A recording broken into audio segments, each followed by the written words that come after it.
Welcome back to another episode of Cape Ann Today with our favorite reporters from the Gloucester Times, Stephen Hagan and Ethan Forman. Hi, you guys. Hey, Heather, how you doing? Hi. Okay, Ethan, let's start with you because the big news on Cape Ann is how Scottie Mac is doing, where he is, and all the efforts to help him out. Do you want to talk about that? Yeah, this is an interesting story. So last week, it appears that DJ Scottie Mac, Scott McDonald, was in a scooter accident in Jamaica. And Jamaica is not the United States. So he wound up in rough conditions. People found out about it and began raising money to get him home. He ran up, I guess there was some descriptions online. He was in really horrific conditions. And the good news about this is people really rallied around a guy who I've been told has done a lot for this community as far as charitable work as a DJ and giving back. He's the voice of the Bluefin Blowout giant tuna tournament. I actually went to that this summer. It benefits the Alzheimer's Association, so it's a big benefit in addition to being a tuna tournament. And yeah, so incredible outpouring by the community. A Venmo account by Better Together Cape Ann, that nonprofit. Yeah. Patty Wall's nonprofit. That Venmo alone raised $50,000 to get him home.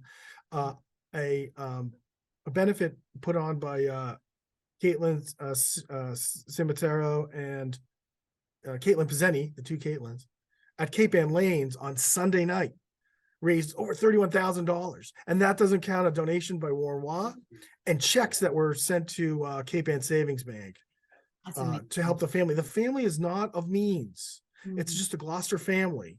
And what do? You know, Steve spoke to Scott McDonald's father, talked to Scottie's father. Yeah, Bernie Mac. And yeah, this is incredible. You had Senator Bruce Tarr, who I guess is a distant relative of Scott McDonald, or friends, really working hard on this. And they also had to use Seth Moulton's office, making contact with the U.S. Embassy in Jamaica to get those officials there, and also get a passport for Teresa Bunker, Scottie's aunt. She could travel down to Jamaica. I mean, he was a few days down there alone. Or, so they had to arrange to, get people to see him. Well, Ethan, first Head of all, injuries, fractures, clavicle, broken ribs. He was seriously injured. yeah, I was going to ask you what his condition is, and where is he now? So he's last I heard, he's in a trauma center in Jackson Memorial Hospital in Miami. Okay, so he's the Ryder Trauma Center it's for the military. It's the only trauma center for the military. So he's in good hands. And one of the stories that I was told, I don't go on too long about this, but Joey Shimatara of Good Morning Gloucester, that blog, a very popular blog, used his reach to come to the rescue of his friend, and got contacted by Warren Waugh. Now, I talked about the Bluefin Blowout and how DJ Scottie Mac is the voice of the blowout. So Warren calls him Saturday night. They can't get the money. The family cannot get the money together, and it has to be wired down, and they can't wire it until Tuesday. And Joey Shimatara thought he was going to lose his best friend. And Warren says, "What do you need?" And was able to put the air ambulance, the Riva air ambulance, on his credit card. And that's the plane that the medevac. Yes, that medevaced him out of Montego Bay. Yeah, but so he's doing better. Yes, he's doing better. He seems to be, he's tired, I'm told. It's everyone's trying to contact him to give their best wishes. And Joey's telling me he's kind of a little back to his wit and cracking jokes and stuff. So on Thursday night there was a benefit at the Beauport. They're raffling off a package that includes a weekend during Fiesta and a greasy pole viewing package. I mean, that's priceless, right? And then I that's such great. Better than being on the greasy pole. And then they're on the AmVets in Gloucester are having a bingo night. Proceeds again going to the family. This is going to be very expensive. It's not just getting him back to the United States. They're going to get him back to Boston, and then there's medical care. So it's going to be a long haul. So what family is someone with him now? Has that aunt flown down to Florida to be with him? Has anyone flown down there to be by his side? I know that there's people down there. I think I saw on Good Morning Gloucester blog, a gentleman by the name of Chris McCarthy was also instrumental. As another woman that was also working with Joey, and I think he was down there. Yeah, I don't know where the family is. I haven't talked to Joey today, but hats off to all these guys who rallied around their friend in a big way. I mean, I can't imagine he was under really bad circumstances, bad crash, and really not getting any care. Is what I was told. That's just so hard. No, and thanks to the community for reaching out so generously. Amazing. Let's hope he's back at that spinning discs again soon in Gloucester. He wants to have a party at Stageford Park this summer. He's going to DJ it. Ah, there you go. That's perfect. Okay, that's a good segue into the celebration last Sunday, the Gloucester 400 Plus Overture. Yeah, I mean, that was an amazing event, and people turned out like they turned out to the Cape Ann Lanes for that benefit for Scottie later that night. That day, hundreds of people turned out for the kickoff. It's called the Overture to Gloucester's 400 plus anniversary. An overture in music, the William Tell Overture. It's a piece of music that's played right at the beginning of a symphony, an opera, a piece of work, the overture. That's the opening, and this is the opening, salvo, if you want to say, in Gloucester's 400. And there was a lot of history about Gloucester. There was a land acknowledgement that the land of Cape Ann was once belonged to the indigenous people, the genocide and the forced removal of people from Cape Ann. And it was a very interesting event because they had this sort of make do on the slide. John Ronan, the poet laureate emeritus, John Ronan, wrote a poem called Hymn for Gloucester 400, and he was supposed to read it, and he came back from London that day, the day before on Saturday, and came down with COVID. It's an original poem, a beautiful piece of work that traces Gloucester's history, sort of from the eyes of the fisherman memorial. Mm-hmm. And so he was unable to read his own poem, and someone else read it for him? Yeah, a really able stand-in, Bruce Toby, the former mayor. Oh, nice. Did a great job. And everything was on the fly. The gentleman who was coming in from the Cape, representing the Wampanoag tribe, couldn't make it, and Isabel Pett read his statement for him. So it was a little bit of it was kind of a crazy day with a snow squall. People turned out, and it was a great event. Also looking toward the future with David Walt, the scientist and professor at Harvard University, co-founder of GMGI. He talked a lot about GMGI, and Margaret Ferrante, state rep, also talked a lot about GMGI and how in the past 10 years it's been founded. It's on the waterfront and is making a difference. And the future of Gloucester could be from the sea, but not from just trawling for cod and fishing for lobsters.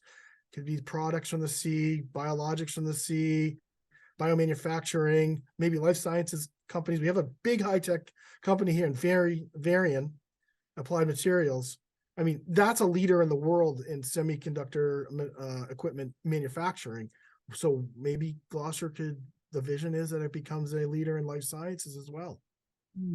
Yeah, I am so impressed with that Gloucester 400 Plus and their efforts to really not just say they're celebrating 400 years, but they're commemorating the 400 years, but acknowledging this land and everyone who's been here and the future, as you just said. They're acknowledging that hopefully there's another 400 years and it involves the sea.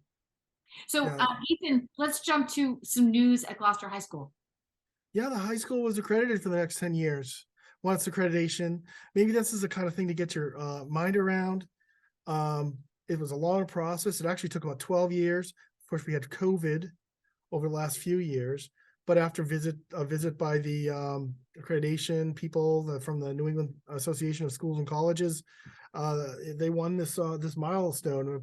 Principal Cook said it's a culmination of a lot of hard work by a lot of people in the school, and there was a long list of commendations for the high school for its work, not just on learning with instruction, they got a lot of that, but also on their equity and inclusion efforts, and also the emotional well-being of the kids. It's very simple. This is not a nutty crunchy idea or a woke idea. If the kids aren't comfortable in school, they're not going to be able to learn. So you take care of their emotional well-being, and then everything kind of falls into place. And they've done a lot of work at that high school and in the school district on social emotional learning. And so, hats off to Gloucester High for being able to do that. Okay, there are solar panels going up someplace over there, right? Oh yeah, and then so I was interviewing Principal Cook, and I said, hey, what about the solar panels? So thanks to the Gloucester Education Foundation, they give us a $22,000 grant, and this project's been in the works for a while. The kids have been working on it. They got 3 panels up. They're going to put up 14, and it's going to power the auto shop, and it's the electrical shop that's doing the work. And they're using the machine shop to build legs for the panels, and the carpentry kids put up these braces on the side of the building. It's a really great project, and shout out to Kazalt Solar and Home, Tim Sanborn and his company, and the work of Rob Devlin, Devlin of the electrical shop instructor for pulling off this project, and the Gloucester Education Foundation. That's great that they funded, helped finance this. And what a great forward-looking green project for the high school. Yeah, that is wonderful. Good news over there. Okay, we don't want to run out of time. And Stephen Hagan, from who covers Rockport, Manchester, and Essex, is waiting to tell us what's going on with him. I know. I'm so sorry, Stephen. So we usually let Stephen go first. So Stephen, you have some news from Rockport this week, right? Oh, you're muted, Stephen. We need to hear you. Take 2. Can you hear me? Yeah, perfectly. All right. Owing to the great podcasting host of this show, we're going to stay in Rockport today with 2 stories. First of all, the Rockport Fire Chief, Kirk Keating, he stepped down a few days ago after many years on the job. And we were invited out for a honorary ride in a fire truck that was attended by family, friends, other town officials. And as people were gathering, we got the word that it wasn't going to happen. So there's what really happened, I can't say, except that there was a discussion between the town administrator, Mitch Vieira, and several family members. Eventually, the decision was reached to take the ride, to give Kirk Keating his moment in the sun. And he was driven around Rockport. Apparently, that's a tradition that's been done with fire chiefs at the end of their tenure. They get to cruise through their area that they worked on for many years. So something that needed to be approved by the town administrator? Do we know that? Do you mean the ride itself? Yeah. As far as I was told by Mitch Vieira that the ride would not happen. He didn't know the ride was. He told me the ride. He wasn't aware that the ride was taking place. That's when I arrived. A few minutes passed, and before I knew it, Keating himself was jumping into the fire truck, and off he went. So the thought was that the official end of Keating's contract was several days away, and that for whatever reason, it would not be appropriate to ride in the truck. But then the decision was reversed, and he was allowed to ride in the truck. What really happened, I don't know. Okay. It's Rockport. All right. Yeah. It's Rockport. Stop. Okay. Stop. Remember, it's a dinky town. Stop. Stop. Stop. Heather lives in Rockport. I say that affectionately. I've lived in dinky towns myself. In any event, the other story, a Rockport story, was special time meeting last night held at the high school in the gymnasium. It Hold was on. very, Can you make your head touch the top of your screen a little bit more? Because we're going to lose your whole face. Yeah. Okay. is that better? That's good. Yeah. Thank you. All right. Special town meeting, Rockport. It was a meeting to consider several zoning issues. It was to be a very long meeting. It's fairly long. It was officially set to start at 5:30. There wasn't a quorum. So the town moderator suggested everybody get on their cell phones and call their friends, their family, people to come down to reach a quorum, which is what happened. So after about a half an hour at I think 6:01 p.m., the meeting started. They went through, they approved 6 zoning measures. One was defeated. And then at the end of the meeting, there was a question to see if there was a quorum again. This was around 9 o'clock. The quorum was not met, and the town moderator said, go home.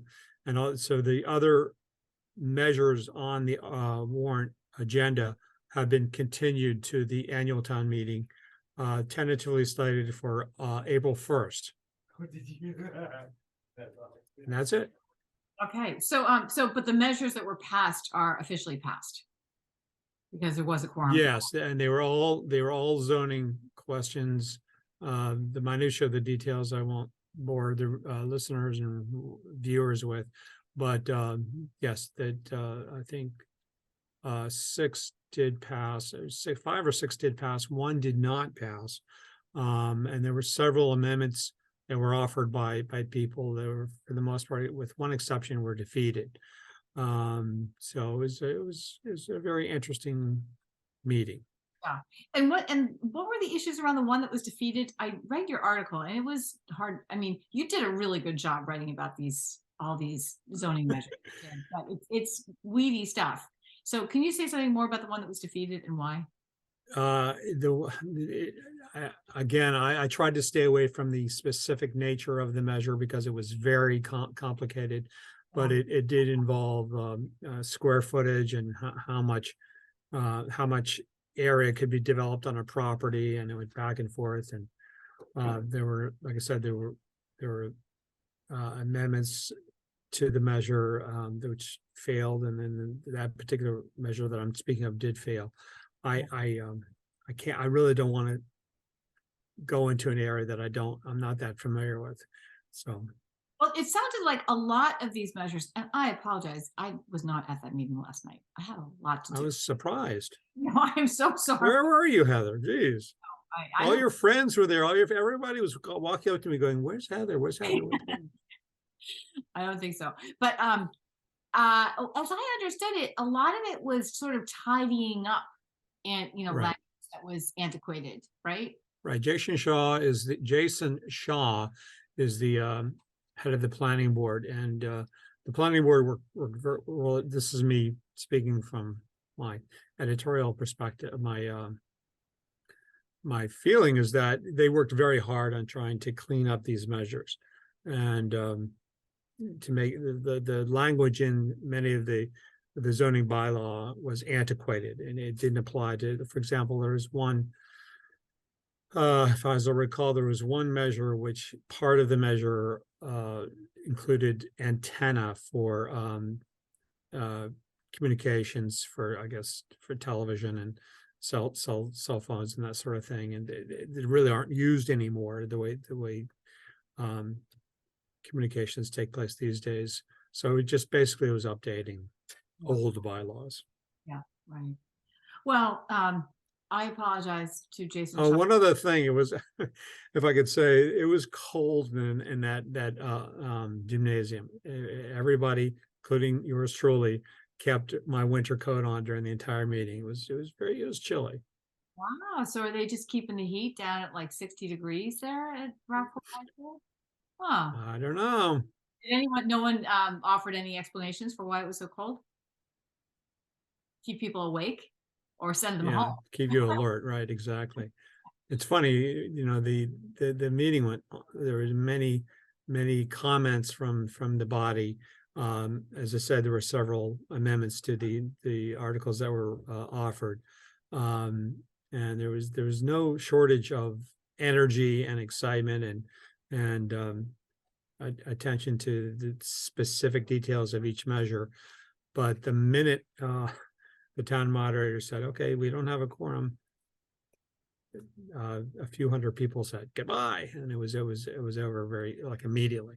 Yeah, that's so interesting. I mean, it is interesting that It people. wasn't really that late. I thought it would. I talked to Mitch Vieira before the meeting, and I asked him, how long he expected it to last, and he said it was really hard to predict, but he said it would probably go on very long, and had all of the measures been discussed, I'm sure it would have gone past midnight, but we were out of there a little after about 9 o'clock. Okay, all right. And are you able to summarize what people were worried about when? No, you're not. That's okay. Did my expression tell the tale of the tape? Yeah, I'm no. trying to keep things very simple. Well, thank you for that. I appreciate it. All right. Well, great reports, you guys, this week. I really appreciate it. It's always good to see you, and we'll see you next week with more news. All right. Bye, Heather. Bye, guys. Interested in a sponsorship?